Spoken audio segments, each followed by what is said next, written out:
Hello everybody, my name is Charles and today's video is going to be about why you should honor your father and mother. So in a lot of wisdom traditions, and in particular Christianity, there's a passage about honoring your father and mother, and in a lot of wisdom traditions and cultures, they talk about respecting your elders. It's commonplace. So why is it so important? Why is God leading us in the right direction to respect your father and mother? Well, the first reason is is pretty practical. Like, they've lived longer than you, and if they're having you, and if they're able to feed you, clothe you, provide a roof over your head, all those things, and love you, then presumably they know what they're doing more than you do. They may not be perfect. Nobody is, right? And but they know more, and they know a lot more. They've had a lot more experience. There's things to learn and gain, and appreciate and respect about them. And not only that, coming from a realistic perspective, you didn't make yourself. You know what I mean? Like, they loved you so much so as to provide all the necessary means and love and connection and education to bring you where you are now. So if you're grateful and you're happy where you are now, you needed your parents to get where you are now. No one, if a baby spawned out, like, babies are cute, but they're useless. They're useless. They're not going to make it. They're like a football shaped, useless cute thing. And they learn a lot. They're like sponges. So we need our parents. And so we should just be immensely grateful. Now, the next, I wanted to touch, because there's something I wanted to address. A lot of people, there's two things I want to address. First thing I want to address is a lot of people will come up and, when thinking about honoring thy father and mother, or having difficult times honoring your father and mother, you have moments, especially in the teenage years, when you're like, they wouldn't understand me. They don't get it. They have no idea what I'm going through. I can't relate to them. It's impossible. They'll never get it. They don't understand. I would like to be so frank with you. They have lived life before. They were your exact same age. And especially if they're your kin, like blood, they probably did like 99% of the same things you did. Like, yeah, sure, the times and the particular circumstances, and there's nuances, and you got your own little individuality. Yeah, that's beautiful and wonderful. But at the same time, like, they are your kin. They're your genetics. And they did a lot of the same things. They've already played the game. They know, if you're 16 or you're 15 right now and you're going through a heartbreak, they did too. Or if you went through this, they did too. They know the feelings. A lot of the time when we assume, like, I can't relate, I can't relate to my parents. There's no way I'll be able to relate. It's hard to honor thy father and mother because it's so hard to relate. Well, I guess what's it called? That you're feeling, this is common more in Western society, but with like a big emphasis on individualism, which is this is not so good, but that's a different video. A big thing to realize is the feelings we have and the experiences, there are cornerstones that touch all of our experiences, and your parents have gone through them. Now, what do I mean by that? Let's say, I'll give an example. Your parents know what it's like to get their first paycheck. They know what it's like to get a Christmas present and be super happy. They know the feeling of gain. They, especially if they've lived longer, they know the grief of losing a loved one. As tragic as that is, they know that. So you may interpret it or feel a certain way when, those things happen in your life, when the grief of a deceased loved one, or, the feeling of gain, your first paycheck, your first girlfriend or boyfriend, marriage, all those things, you may feel it, or interpret it a different way, but they've gone through all those moments. They have the cornerstone, they have common experience and common things that you can relate to, and they felt all those same feelings. They know exactly what you're going through. They really do. Like, I know in my core that if I had understood at younger years that my parents know exactly what I'm going through, maybe my interpretation of the situation or, slight experiential differences can be there. Okay, I get to have my own little individuality. That's great. But for the most part, they know exactly what I'm going through, and they've played the game before. And, they've probably done better. Like, especially if your parents are really successful and really loving and really wonderful people, they're probably doing it better. So definitely lean on them for wisdom and support. And that is a huge reason why we honor our father and mother. They have played the game, and they do understand us. They do know exactly what we're going through. If only we can be vulnerable and open and honest with them, and be respectful, listen to what they say, because they've played the game before, man, and they've done well. So, second thing I wanted to address, because this will come up. This is something that a lot of people will have, maybe in modern society and in general, on why it's hard to honor thy father and mother. And some people will say, my parents were terrible or abusive. And so there's a couple things to touch on there. It's kind of a big thing to unpack, and it's no easy experience. I have a lot of compassion, and I understand in child abuse that's very traumatic. That's very painful. It's very difficult to go through. And so my heart goes out to you guys. Now, how would you and why should you honor your father and mother in those situations? Well, not only it being God's commandment, which is probably, still the most important reason, but why would he say that? If God cares about our well-being, why would he say that? Well, if you want the optimal well-being, the highest possible good, which is essentially God, which is essentially Jesus, highest possible good, the most well-lived, well-experienced life, then honoring your father and mother is part of that. And let me explain how. So suppose, you have that super difficult experience of your parents being abusive. Heaven, God forbid you do, but if you do, here's why honoring the father and mother in this case would still be good. So first, forgiveness, right? Now, for the forgiveness, there's why, forgiving in this case would be so hard. You're like, they abused me, they made it difficult, right? Why should I forgive them? And I'm sure it's going to be hard. And that's where a little self-reflection, like, have you lived a perfect life, right? In God's ideal vision, if he gives us the recipe for a well-lived life, the perfect life, and we look at our own life, have we lived it perfectly, sinlessly? Like, have we been honest in all occasions? Have we, been loving in all occasions? Have we, done everything right? No. We have not. Nobody has, and probably nobody ever will until Jesus comes back.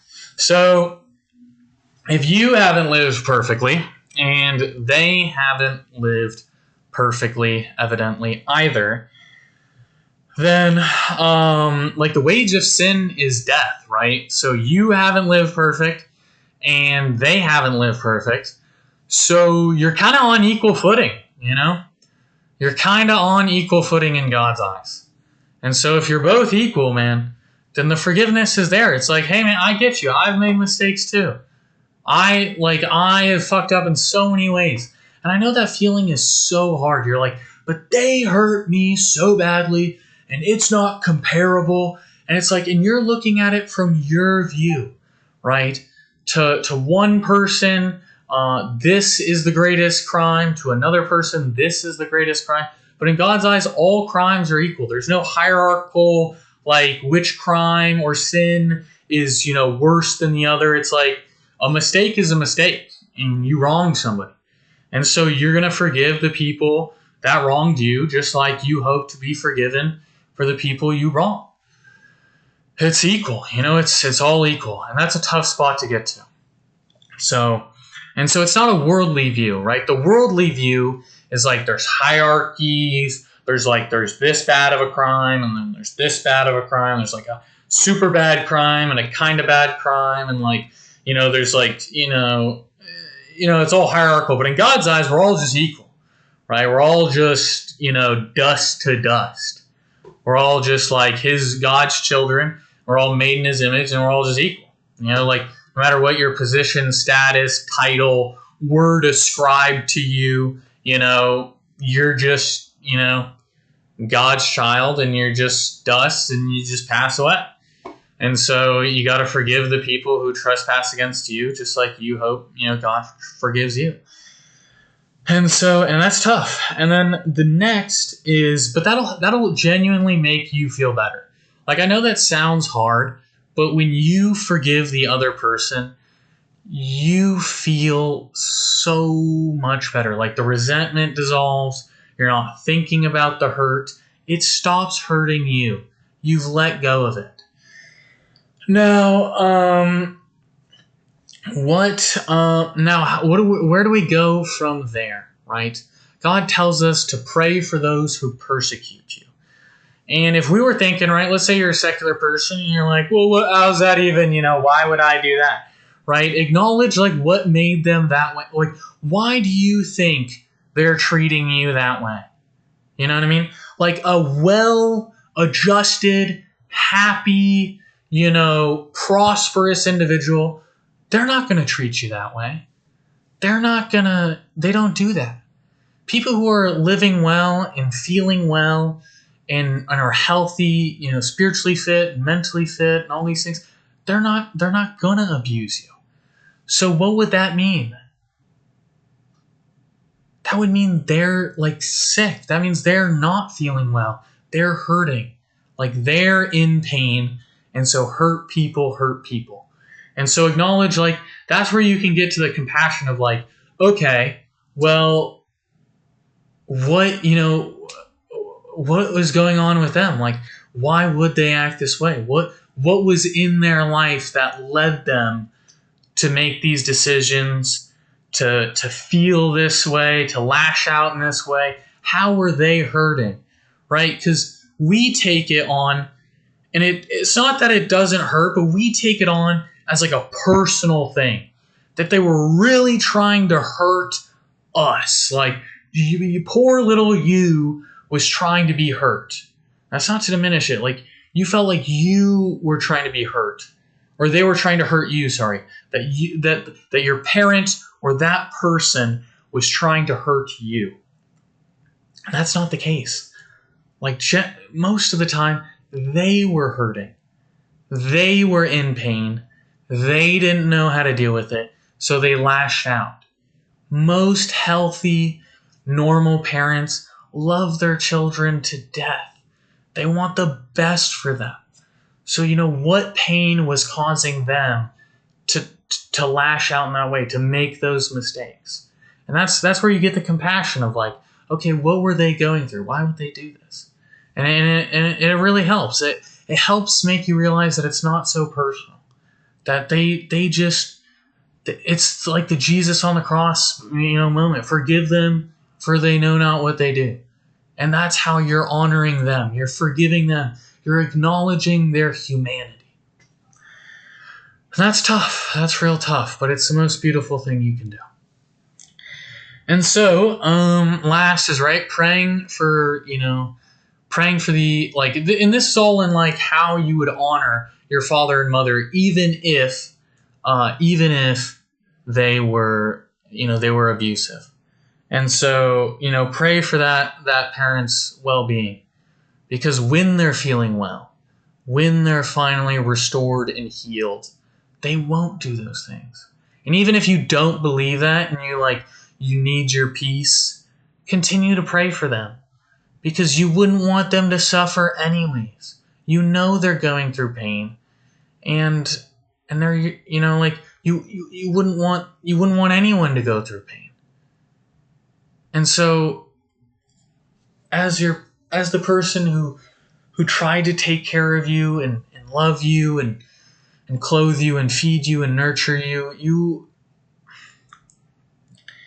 they may have not done their best job, but they did the best job they could. And so pray for their well-being, because obviously they're hurting. Even if you want to keep your space, pray for their well-being, because you want them to be well just like anyone else. And so, and last is kind of like, why would we do any of this? Why if they are abusive, would we be good to them, essentially? And it's because, as Christians and even as people, right, if we look at the story of Jesus, like what quality do we really worship about him? And that's that unconditional love. Like his life, essentially, right? And this may sound weird in the Christian community, is like his life was kind of a failure, right? He did live to 32, 33, get nailed to a cross, brutally lashed and whipped, right? That's not the most successful life, right? He's not Bezos flying to the moon. But what was even greater, what makes him the God in some sense, not that he's not literally God, but what quality we worship so much, or at least I know I do, is that unconditional love and grace. He's nailed on the cross, mistreated, thought to be a crazy, right?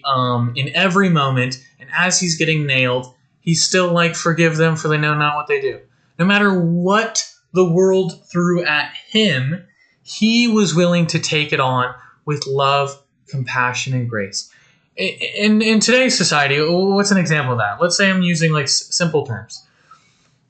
Let's say you're playing a video game. The younger generation will definitely know about this. Let's say you're playing a video game, and they're super toxic in chat, and they're flaming you, and they're being mean, and they're telling you all the worst things. If you are good to them, no matter what, right? What good does it do to only be good to people who are good to you?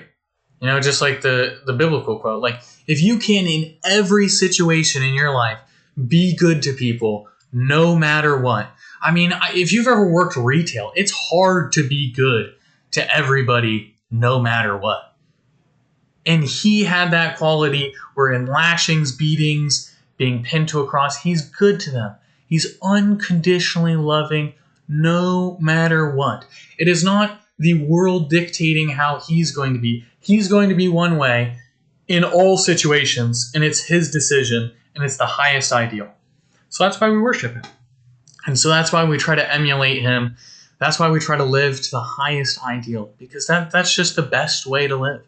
If you really can be unconditionally loving to every person you interact with, that's the highest ideal I can think of, genuinely. I think for the rest of my days, that's the highest ideal. And so, yeah. Okay. Well, that was a lot. I'm sure that's a lot. So, okay. Well, okay. That covered most of it. I guess in summary, what I'd say in all situations, right? And in the situations, the time and the place with sensibility and love, you can find the best way to honor your mother and father. And I hope those were some wonderful, wonderful reasons why. In general, to give like a short summary, a synopsis, a TLDR, is, they have wisdom, they have life experience, they do understand what you're going through. They've lived and played the game of life before, and especially if they're your kin, they know what you're going through for the most, like, they know a lot, like 99% of what you're going through. The circumstance condition can be a little different. And then lastly, even if it's hard, and even